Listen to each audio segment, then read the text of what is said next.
100 years ago, as of today's date, World War I had come to an end 10 months previously.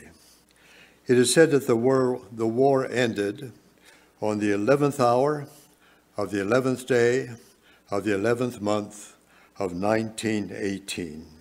That was cause for rejoicing, the end of the war.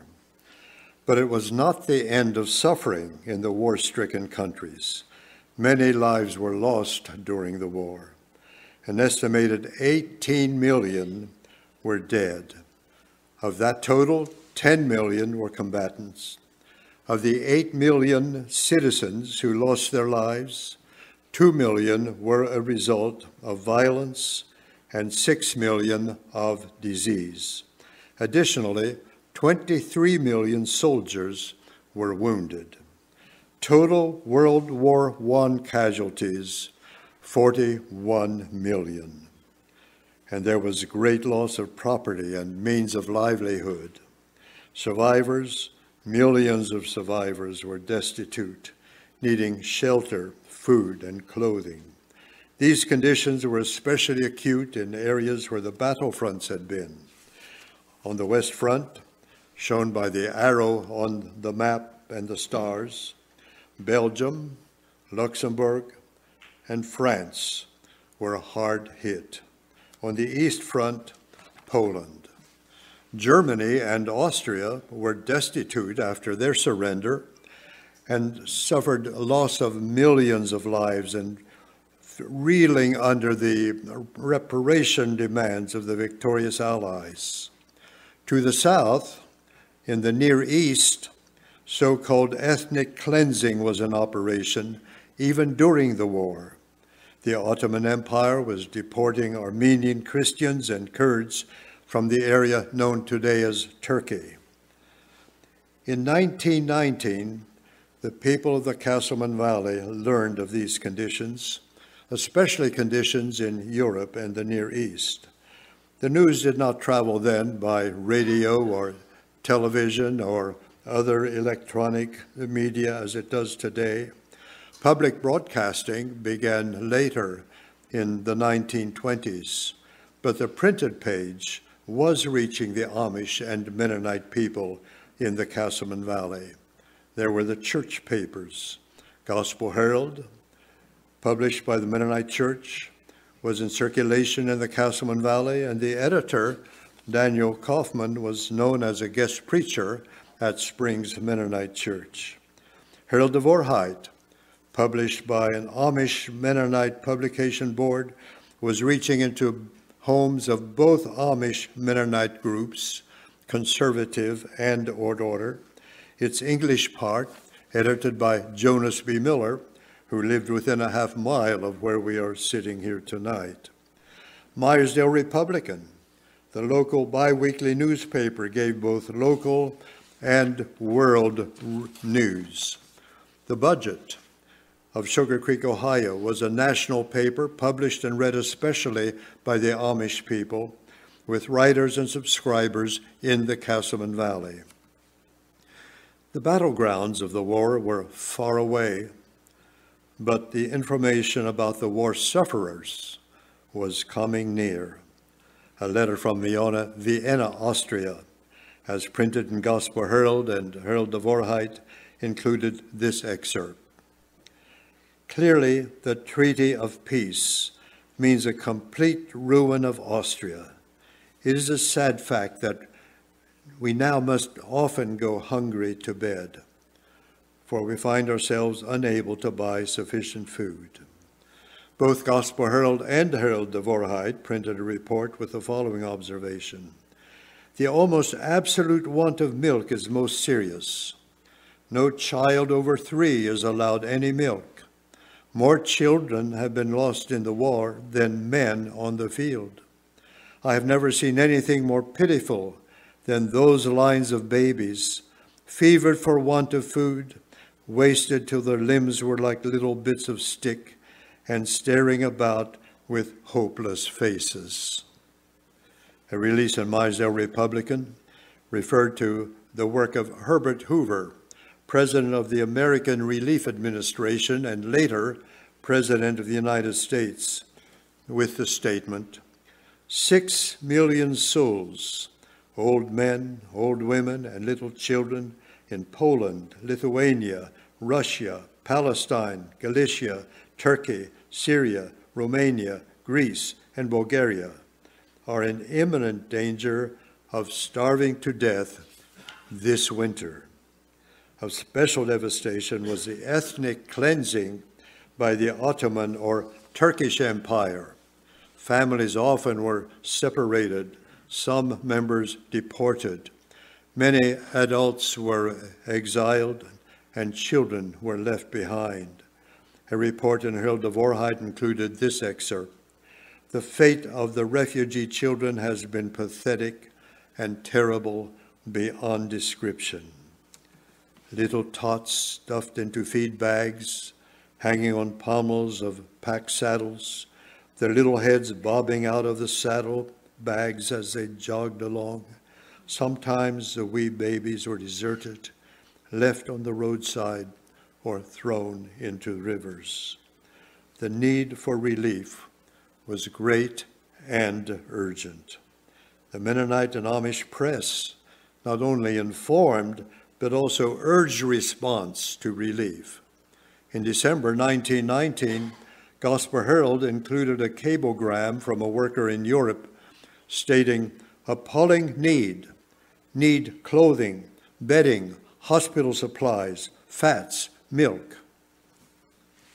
The same issue of Gospel Herald promoted a special Christmas offering for relief, prefaced by this.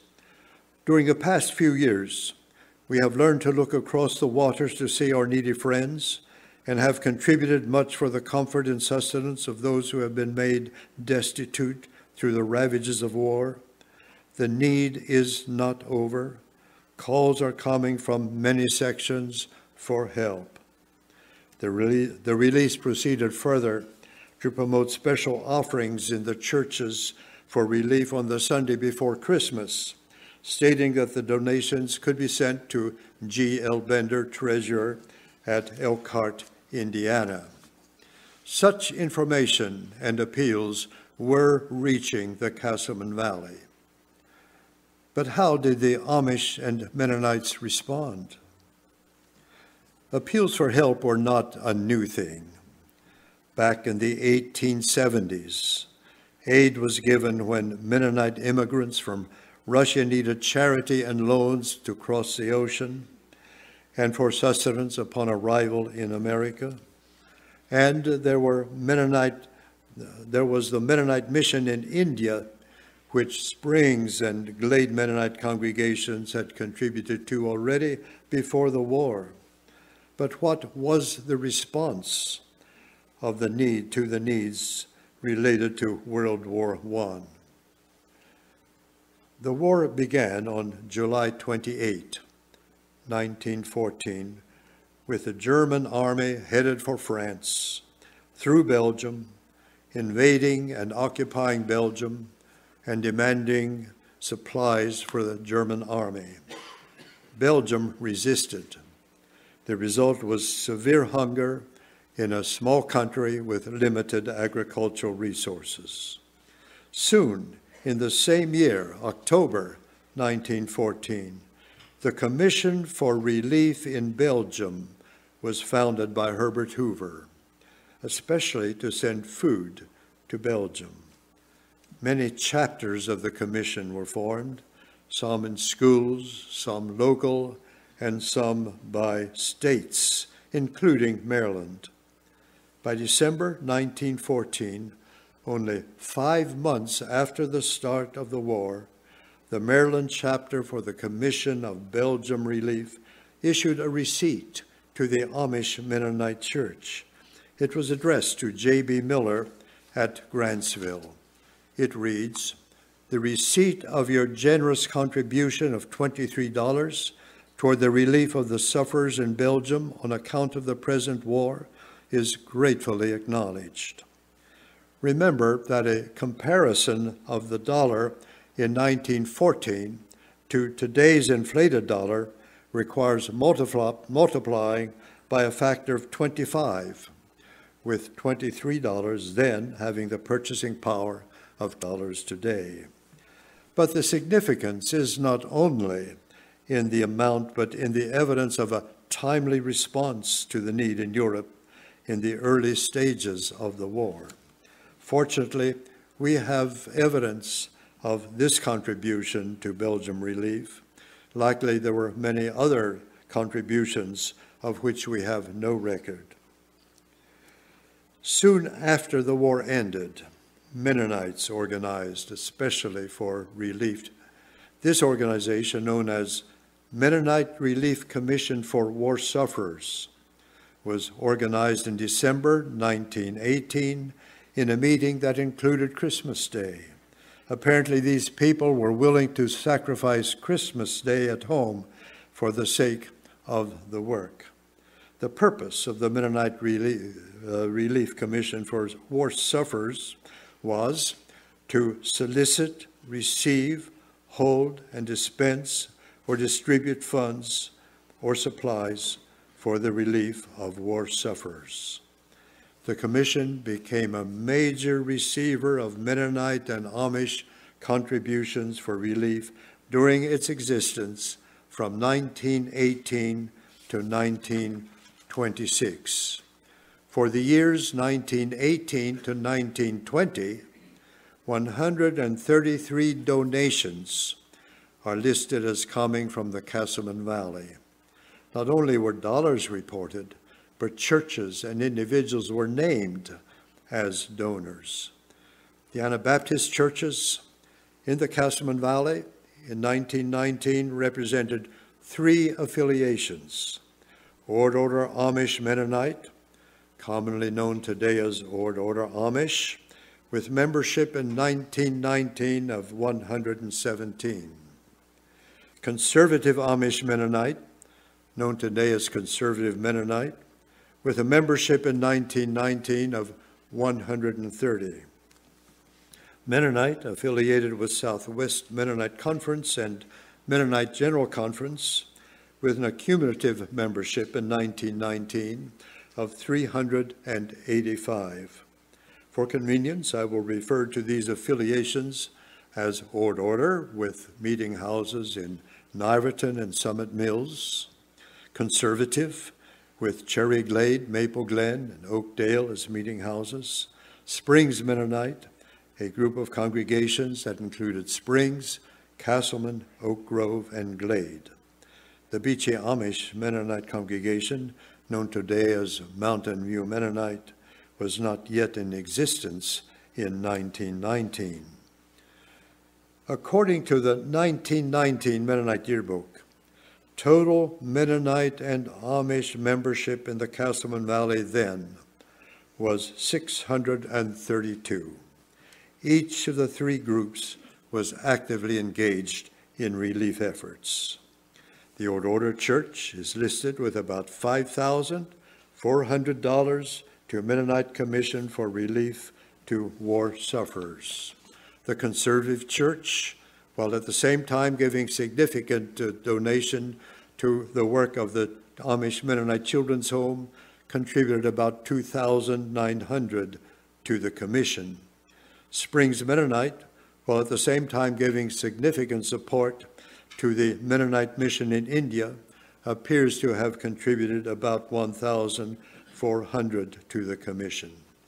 These amounts are listed mostly as coming from congregations, or in the case of Springs Mennonite, also from congregational entities, such as a Sunday school group, or a youth group, or a sewing circle. In addition to churches being named, some individuals are named in the Commission's reports. This includes names familiar to some of us.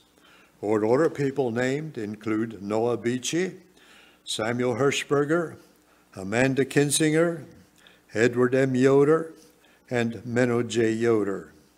Names from the Conservative congregation included C.W. Bender, J.B. Miller, and I misread, C.W. Bender, Joel Hirschberger, and Shem Peachy.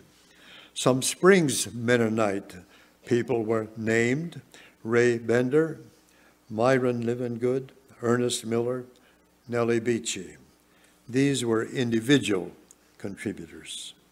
And then there were anonymous contributors who provided an additional amount of nearly $100. And Yoder School and the Children's Home contributed for a total of $82. So the total contributions for relief abroad from the Casselman Valley through the Commission for Relief to War Sufferers totaled nearly $10,000 from 1918 to 1920. How does $10,000 then compare to our money today in purchasing power? Adjusted for inflation, according to one source, the number compares to $255,000 in today's money. And there were other donations at the same time to other organizations, such as Mennonite Board of Missions and Charities, and a fund promoted by Samuel D. Gingrich and Harold DeVoheit, to which N.E. Hirschberger of Grantsville, presumably Noah E. Hirschberger, contributed $50, as reported in the issue of September 1, 1920, for a children's home in Germany. In a letter of March 1919, Deacon Joel Hirschberger sent a list to Minister J.B. Miller of contributions received for Armenian and Syrian relief by the local conservative Amish Mennonite Church. These donations appear to have been sent to an organization other than Mennonite. This report included a Thanksgiving offering and donations from individuals in cash, and checks by John Hirschberger, Evan Miller, Milton Bender, J.B. Miller, Harvey S. Yoder, Christian J. Yoder, Alvin Schrock, and Noah Brenneman. The total in this report was $378, which translates in today's money to about $5,600. These reports and others tell us that the Amish and Mennonite churches of the Casselman Valley responded to the post-war relief needs and actively participated in the funding relief programs in that pre-MCC period. In addition to funds, the Casselman Valley provided personnel involved in relief. George L. Bender, known as G. L. Bender, treasurer of Mennonite Board of Missions and Mennonite Commission for Relief to War Sufferers, lived in Elkhart, Indiana, but was born in Springs, Pennsylvania. Alvin J. Miller, of whom we will hear later here tonight and tomorrow morning, was born and raised within a half mile of here. Ray F. Bender, born and raised in Springs, son of erstwhile owner and operator of the Springs store, Fred Bender, was 25 years of age when he went to the Near East as a relief worker. Ray and a group of men sailed from New York in February 1920. Shortly after departure, they wrote to the sending churches these parting words: "We hope that we will be remembered not only by your letters, but above everything by your prayers." They arrived in Constantinople on March 1, 1920. Their assignment was relief work. It was there that Ray met Rebecca Stolzfus of Glen, Pennsylvania. They were married in Beirut, Syria, in the year following Ray's arrival in the Near East. After more than 2 years of service, Ray's term came to an end, and the Gospel Herald reported, Brother Ray and wife, formerly Rebecca Stolzfus of Springs, Pennsylvania, workers in the Near East during the past year, landed at New York, April 23, and are now at home among friends. But what were the needs that faced Ray and the team in the Near East. Why did they go there? What did they meet there? One description puts it like this: this is the season of the year when suffering in the Near East is at its height. The damp, chilly rains chill to the bone, with no place to sleep except on the cold, damp stones of the street, and with scarcely any clothing to wear. Thousands of boys and girls and older people are dying from pneumonia as well as from starvation. Because of such conditions, Ray Bender of Springs, Pennsylvania, went there. Because of such conditions, the people of the Casselman Valley responded to the war sufferers with compassion and with provisions for relief.